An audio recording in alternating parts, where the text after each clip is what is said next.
What do you have to say to people who are saying like you can manifest money? It's an interesting story. I was in New York last week and I said to myself, and I have a lot of these different exercises and games in the book to just give people as social experiments. I think it's really powerful to give yourself experiment because I think when you experiment, you allow yourself to explore possibilities. And when you create an experiment for yourself, you allow for the idea of magic to enter your life. So I want you to just, as you're watching or listening, I want you to say, I allow for magic and abundance to manifest in my life. I'm gonna create a possibility that this can happen in my life. A moment, a synchronicity. Someone might call me out of the blue. Someone might hand me money randomly. I'm gonna allow for this moment to happen and this magic to happen. So I said to myself, I wanna follow my own practices, right? I just said to myself, money comes to me abundantly and freely, and I see it everywhere. I just said this to myself every morning when I woke up and when I went out of the hotel. I said, money comes to me abundantly and freely, and I see it everywhere.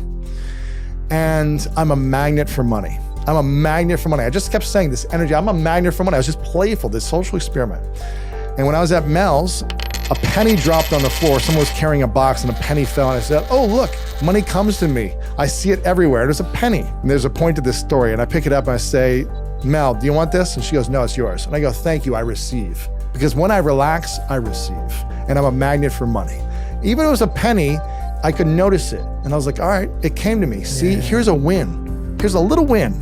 Let me do this again. The next day I go to New York City and I'm in the subway. And I'm just saying this to myself in the subway. And as I get off the subway, I go up the stairs and it's freaking filthy in the New York subway, right? And the stairs are dirty and I see a penny heads up. And I thought to myself, this is filthy. This is dirty. It's not valuable. It's not enough money. I don't need to pick this up. But I was like, no, I'm doing this experiment. Money comes to me abundantly and freely. I'm a magnet for money and I'm gonna manifest money, right? And so I see it's heads up, I pick it up, put it in my pocket, and I just say, thank you, money, for coming to me. The next day, I put it on my bedside table, I don't think anything of it. The next day I wake up and I look at this penny, and I said, because I'm doing this experiment every day, I'm a magnet for money, money comes to me abundantly and freely, and I look at it as a reminder, these 2 pennies, look, this is a reminder that money came to me. Maybe it's not thousands of dollars or millions of dollars. It's not something that's magically right here, but it's a reminder that something is possible. And I looked at the penny because it was heads up and I noticed something. I go, oh, that's really interesting. It said 1945 on this penny. That's an 80-year-old penny. And I go, huh, that's unique. I haven't seen a penny that old in a long time. And I flip it over and I noticed something, and I get chills thinking about it. I noticed it's a wheat penny. I don't know if you know what a wheat penny is. So a wheat penny looks different than a normal penny. It's got like 2 stalks of wheat on the outside of the penny. It's this old penny. And I look it up and I Google 1945 wheat penny value. And one just sold, I kid you not, I get chills thinking about it.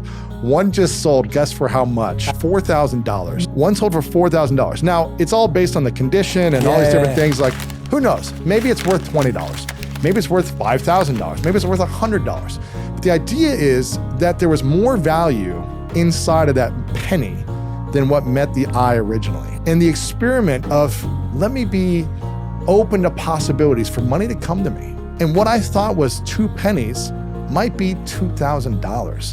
And all I had to do was be willing to look for it, be willing to pick it up and say, I receive, thank you. If I didn't look for it, if I didn't set that intention, if I didn't see the possibilities in front of me, I may not have received that penny that could be worth thousands. And it's the same thing in life. We may not see the opportunity in front of us right now. We may not reach out to the people we already know and say, hey, this is what I'm looking to create in my life. I have these skills, I have these talents. Is there anything that you need right now that I can be of service for you with? So by doing that effort, setting the intention, by saying, I'm open to possibilities. I'm open to receiving opportunities that come to me, but I have to be willing to look for them. I have to be willing to ask for them. I have to be willing to put myself out there and receive and say, yes, thank you. I will do this work.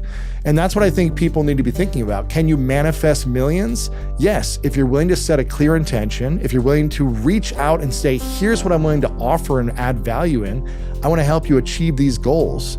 You're creating more potential to manifest money. Yeah, I love that penny story because I'll tell you a bit about what I do, and I do a similar thing, and it comes from my tradition. So in our tradition, there's a god or a goddess for each aspect of society. And so there is God, as in there's one God, but then there's loads of different gods for different departments of society. Kind of like you have a president or a prime minister, and then you have like the cabinet and that. Who's the money god? So it's a goddess called Lakshmi. Lakshmi is the goddess of fortune or the goddess of wealth. And so you would never ever put your foot on a goddess. So whenever you're walking the streets and you see pennies around, you're never meant to just walk past them. You're actually meant to pick them up and put them to your head. Wow. So that's kind of like part of our culture. And so whenever I'm walking around the streets of New York or LA, wherever I am, or subways, I do the same thing. Interesting. I'll always pick it up. And it's really funny because someone who's with me will be like, what are you doing? Like, why are you doing that? I'm like, because I'm showing respect. I'm actually showing respect to the goddess of fortune. And so that's what it is. It's like I'm showing respect to the goddess of fortune by picking it up. And usually you give that money to charity or whatever it may be. It's not you trying to keep on it. You may give it away, whatever. But the point is you're saying, I'm not disrespecting the goddess of fortune wherever I see her. That's beautiful. Because I want to have a respectful relationship with money. You have a relationship with your body, you have a relationship with your mind, you have a relationship with your partner, and you have a relationship with money. And so speaking to money and speaking about money is something you have to do if you want to love that thing and you want it to love you back.